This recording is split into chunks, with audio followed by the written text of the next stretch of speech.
नमस्ते मेरे जिगर के छलों। मेरा नाम है हिरणजीत चड्ढा, खोद दूंगा गड्ढा। क्योंकि हिरण के चश्मा पहनने से मछली पानी के बाहर इलिश मछली का बिजनेस शुरू नहीं करती, समझ रहे हो ना। हाँ, अभी मैं कुछ अलग जगह पर शूटिंग कर रहा हूँ। अभी मैं हूँ इटली के रोम एयरपोर्ट में, इंटरनेशनल एयरपोर्ट के ड्यूटी फ्री एरिया अभी जस्ट मैंने क्रॉस किया है। और यहाँ से आज मैं एक नया डेस्टिनेशन जा रहा हूँ। आज की ये ट्रिप मेरे लिए काफ़ी ज़्यादा खास और मेरी ज़िंदगी में पहली होने वाली है क्योंकि अभी मैं अपनी लाइफ में पहली बार अरब कंट्री ट्यूनीसिया जा रहा हूँ। अभी थोड़ी देर में मेरे हवाई जहाज़ के लिए बोर्डिंग है। मैं बहुत ही ज़्यादा एक्साइटेड हूँ कि अरब कंट्री आखिरकार कैसी होती होगी और वहाँ पे कौन कौन सी चीज़ें, कौन कौन सा कल्चर मेरा इंतजार कर रहा होगा। मैं भी घूमूंगा, साथ में आप लोगों को भी घुमा कर दिखाता हूँ। तो आओ यार, शुरू करते बिना किसी हिरण के। खिड़की के बाहर से दिखने वाला ये नज़ारा किसी जन्नत से कम नहीं था। इस तरह 1 घंटे के सफ़र के बाद फाइनली मैं पहुंच गया ट्यूनिस की धरती पर। 1 घंटे तक लाइन में लगने के बाद फाइनली मनी एक्सचेंज करके एयरपोर्ट के बाहर आने का मौका मिल गया। तभी यहाँ पे इतने सारे लोग हैं, लेकिन इमिग्रेशन का काम देखने वाले सिर्फ 6 बंदे हैं। यानी कि 6 बंदों के सामने ना लगभग 50-50 लोगों की लाइन लगी हुई थी। और यहाँ का मौसम काफ़ी सुहावना है। रोम की तरफ ये बारिश नहीं हो रही, कोहरा भी नहीं है, एकदम आप देख सकते हो सुहावना मौसम है। हवा भी काफ़ी सही चल रही है। और इटली से थोड़ा नीचे यहाँ पे आकर ना मेरे को थोड़ी गर्मी लग रही है। अब मैं अपने होटल जा रहा हूँ और फिर होटल जाकर आप लोगों को पूरे ट्यूनिस सिटी का नज़ारा भी घुमा कर दिखा देता हूँ। फाइनली अपने रूम में पहुंचकर अपना सारा सामान उतार दिया। देख सकते हो बड़ा ही सेक्सी रूम है। और इस रूम की सबसे बड़ी खासियत यह है कि जब मैं दरवाज़ा खोलकर बाहर निकलता हूँ ना, तो ये पूरा बाहर आंगन शुरू हो जाता है, जहाँ पे बैठकर मैं घंटों टाइम स्पेंड कर सकता हूँ। और अभी मैं सिटी का दर्शन के लिए निकल आया हूँ। दर्शन के लिए निकलते ही सबसे पहले एक चीज़ ने मेरा ध्यान आकर्षित किया। तो कितने राहत के साथ इस पे बैठ के सो रही है, वाह मज़ा आ गया। चलो सबसे पहले सिटी के थोड़ा दर्शन कर लेते हैं। अगर खाने की भी जगह मिल जाए तो खाना भी खा लेंगे। मेरे को ना यहाँ पे घूमते एक चीज़ की समस्या ये हो रही है कि यहाँ पे या तो अरबिक बोलते हैं या फिर फ्रेंचिस बोलते हैं। बहुत ही कम लोग अंग्रेज़ी बोलते हैं और लगभग ना के बराबर चीज़ें यहाँ पे अंग्रेज़ी में लिखी हुई है। तो अभी ना मेरे को घूमते हुए लगभग 15 मिनट के आसपास हो गया, लेकिन मेरे को अभी तक ये समझ में भी नहीं आ रहा कि कौन सी जगह रेस्टोरेंट है, कौन सी जगह कैफ़े है, कौन सी जगह खाना बिकता है या नहीं बिकता। वैसे गली है तो बहुत सुंदर, लेकिन सुंदर गली का मज़ा निहारने के लिए ना मुझे सबसे पहले अपने पेट में कुछ डालने की प्रक्रिया को ख़त्म करनी पड़ेगी। ये देखो कितनी सुंदर गली है। एक मीनार है जहाँ से शायद आज़ान वगैरह की आवाज़ आती होगी। और ये बीच में मेरे को एक पुराना दरवाज़ा मिल गया जो कि लोकल बाज़ार की तरह लग रहा है। यहाँ पे घूमने के बाद पता चला कि ये एक बाज़ार ही है जहाँ पे सोने चांदी वगैरह के सामान बिकते हैं। लेकिन मेरे को सोने चांदी से एक्चुअली अभी कोई मतलब है नहीं। मेरे को मतलब है खाने की जगह से। एक बात मैं नोटिस कर रहा हूँ कि यहाँ पे रेस्टोरेंट की मात्रा यूरोप के कंट्री की तुलना में काफ़ी कम लग रही है। आधे घंटे चलने के बाद फाइनली जाके मेरे को रेस्टोरेंट मिल गया।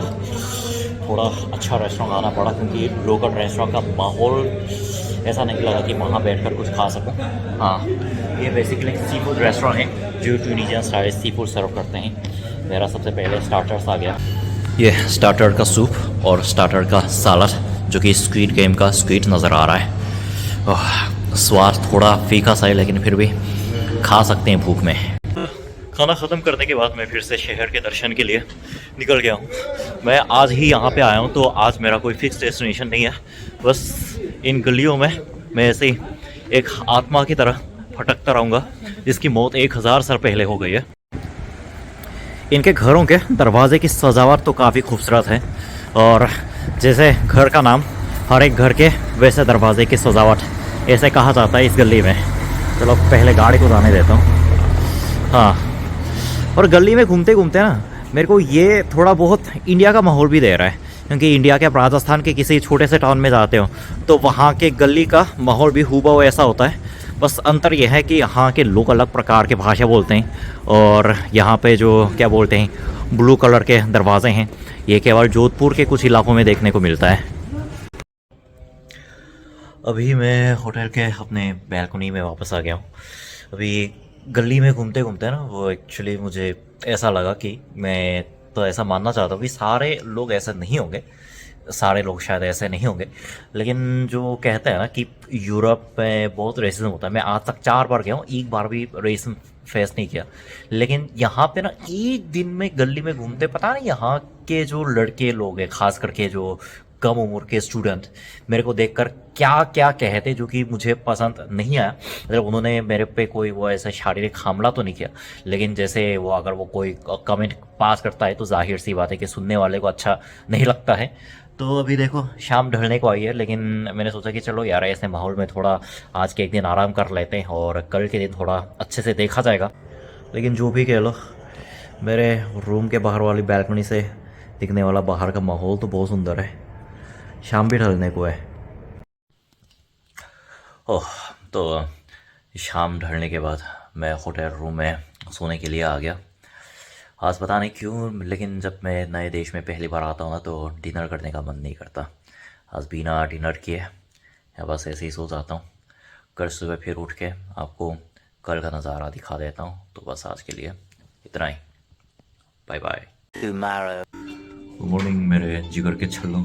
अभी दूसरा दिन ट्यूनिस में, अभी सुबह हो गया और होटल के रेस्टोरेंट में हमारा नाश्ता लग गया है। ये मेरा नाश्ता है।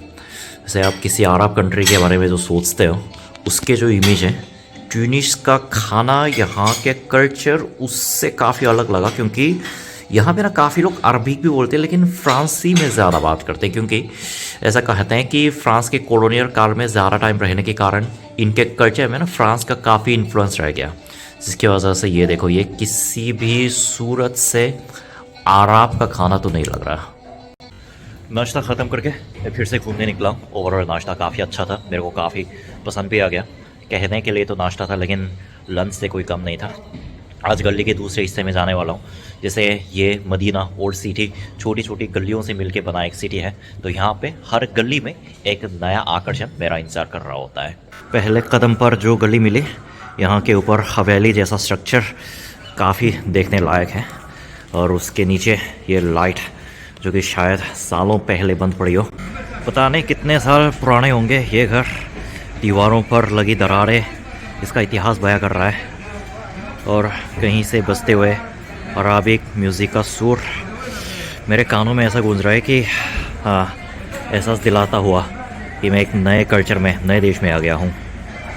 कुछ पढ़ने की आवाज़ आ रही है। ऐसा लगता है कि ये शायद प्राइवेट क्लासरूम होगा, जो कि हमारे देश कोरिया और आपके इंडिया में भी भरपूर मात्रा में देखने को मिलते हैं। और हाँ, मैं इस रहस्यमयी गली के अंदर जा रहा हूँ। कुछ सड़कें टूटे पड़े हैं, कुछ घर अभी बेघर हो गए, यानी कि जहाँ पे लोग नहीं रहते। ऊपर इस मुल्क के ठंडे और पीछे से लड़की ने आवाज़ दी, मेरे को नहीं, लेकिन सुनकर मैं डर गया। एक चीज़ हो गई कि मैंने थोड़ी देर पहले बोला ना कि वो लड़की ने मैं आवाज़ दी। पहले मुझे नहीं लगा कि वो मेरे को आवाज़ दे रहे हैं, मुझे लगा किसी और को बुला रहे होंगे, लेकिन उन्होंने मेरे को ये कैंडी दे दी और फिर वो अपने रास्ते चल दिए। ठीक है, कल के तुलना में आज थोड़ा अच्छा अनुभव हो रहा है। जो भी हो, ये छोटी चीज़ हो, लेकिन उन्होंने अपना दिल इस तरह प्रकट किया, जाहिर किया, ये मुझे खुशी हुई। गली से निकलकर फिर से एक बाज़ार शुरू हो गया, जहाँ पे जूते, बैग बिक रहे हैं, यहाँ के टोपी भी। और यहाँ के लोगों का काम है सुबह कैफ़े में बैठ के कॉफ़ी, चाय और ये हुक्का मारते हुए बात करना। सामने ये एक बड़ा सा मीनार दिखाई दे रहा है ना, कहते हैं कि पुराने ज़माने में निर्मित एक विशाल मस्जिद और मदरसा है, जहाँ पे इस्लाम दीन की तालीम दी जाती थी। आजकल तालीम दी जाती है नहीं, ये तो नहीं पता, लेकिन माहौल तो काफ़ी पुरानिक और ऑथेंटिक और अच्छा लग रहा है। ये पता नहीं गाना कहाँ से आ रहा है। देखते हैं एंट्री कहाँ से मिलेगी। ये जैतूना मस्जिद है, जो कि पूरे इस बाज़ार के बीचों बीच स्थित है। यहाँ के राइट साइड में एक बाज़ार लगा है और लोगों की काफ़ी चहल पहल है, जो पुराने अरबियन कथाओं में पढ़ने वाले एकदम अरबिक वीव्स देता है। अभी एक बंदे के मार्गदर्शन पर मैं एक व्यू पॉइंट के ऊपर आ गया हूँ। मदीना ओल्ड सिटी का नज़ारा ऊपर से कुछ इस तरह दिखता है। वहाँ मॉडर्न सिटी है, तो यहाँ ये लोगों के रहने की पुरानी सिटी है। और हाँ, ये वही मीनार है जो मैंने थोड़ी देर पहले दिखाया था। मैंने अंदर जाने की कोशिश की, लेकिन उन्होंने बोला कि अंदर कुछ कंस्ट्रक्शन चल रहा है, जिसकी वजह से अभी एंट्री बंद है। ये मीनार, ये छत और कुछ दूर दूर से नज़र आ रहा है बिल्डिंग। नए और पुरानेपन का मिलन काफ़ी अलग ही माहौल पैदा कर रहा है यहाँ पे। घूमने के बाद पता चला कि वो बंदा मेरे को ना कुछ कारपेट बेचना चाह रहा था। तो मैंने बोला कि भाई आपने वो दिखाने के बहाने से ले आए, और फिर ये क्या मतलब हो गया कि आप वो मेरे को कारपेट बेचने की कोशिश कर रहे हो। और वैसे भी मैं साल में आधे टाइम घर पे रहता हूँ नहीं, तो कारपेट घर पे रख कर क्या करूँगा बोल के मैं बाहर निकल आया।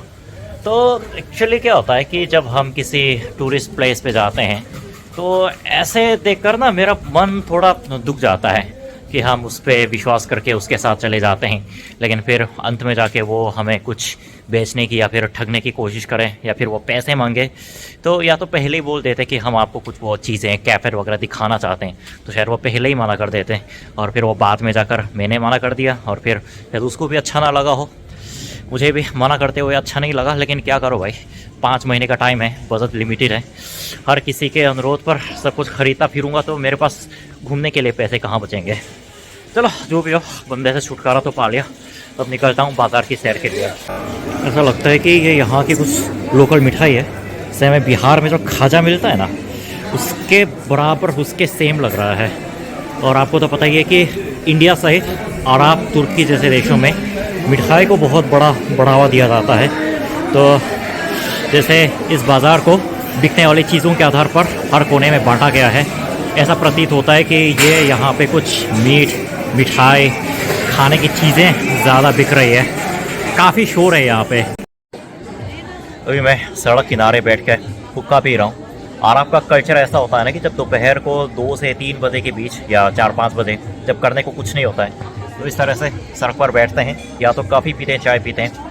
मैंने तो हुक्का चूज़ कर लिया क्योंकि ये अरब, तुर्की और आज़रबाईजान में ही बहुत मुश्किल से मिलता है। कोरिया में तो साला इतना महंगा मिलता है ना कि हमने कोरिया में हुक्का पीना छोड़ दिया। देख सकते हो इस तरह से सड़क के किनारे चेयर लगे हुए हैं और सब लोग बैठे हैं। और हाँ, उस भाई साहब ने मेरे लिए हुक्का बनाया था और अब किसी और का हुक्का बनते हुए नज़र आ रहा है। और हाँ, ये भी एक गेट ठीक मेरे सामने। तो मैं अभी शीशा पी रहा था कि इन लड़कियों ने मेरे को बुलाया। एक को इंग्लिश आती है, एक को सिर्फ फ्रांस या अरबिक आती है। हेलो, इस भाई को बहुत अच्छी इंग्लिश आती है।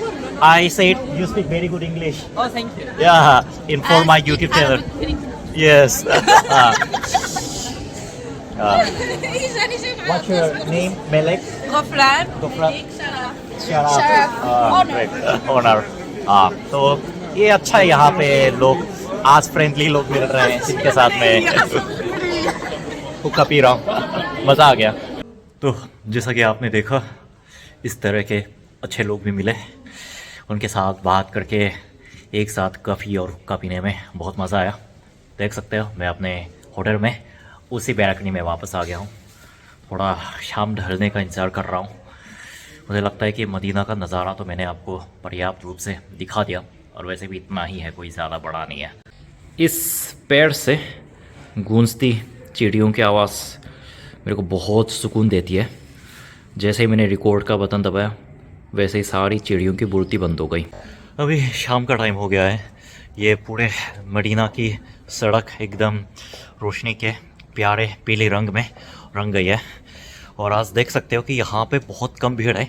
इसका रीज़न होटल के रिसेप्शन वाले ने बताया कि आज ट्यूनीसी में एक बहुत इंपॉर्टेंट फुटबॉल मैच है, जिसकी वजह से सारे लोग घर पे बैठकर फुटबॉल मैच देख रहे हैं। मेरे लिए तो अच्छी बात है, इस तरह सुकून में, कम भीड़ में अच्छे से पूरे नज़ारा निहार सकता हूँ। मेरे होटल के सामने की सड़क का नज़ारा शाम को अंधेरे में कुछ इस तरह सज जाता है। काफ़ी प्यारा नज़ारा है। गाड़ियाँ आधुनिक, लेकिन इनका सड़क स्ट्रक्चर और बिल्डिंग की स्टाइल पुरानी। देखो, जैसा कि मैंने कहा, सभी लोग कैफ़े के अंदर बैठ के फुटबॉल देखने में लगे हैं। ये वही गली है जहाँ पे मैंने आज सुबह सैर की थी। एकदम पूरे अराबियन नाइट वाले वाइब में, अंधेरे में, रोशनी में ढकी हुई गली है। सबसे अच्छी बात यह है कि आज सड़कों पर कोई भीड़ नहीं है। एकदम अकेले फुटबॉल की धुन में इस तरह अरबिक नाइट का मज़ा ले रहा हूँ। देखो सब लोग उसके अंदर फुटबॉल देख रहे हैं। तो बस यार आज के वीडियो में इतना ही। उम्मीद करता हूँ इस वीडियो के माध्यम से भी आप लोगों को एक नई जगह देखने को मिल गई होगी। मैं वापस आऊँगा और मज़ेदार वीडियो के साथ। तब तक क्या करो, सावधान रहो, सुरक्षित रहो, सीख एक को, सबक सबको। जय भारत एंड जय साउथ कोरिया।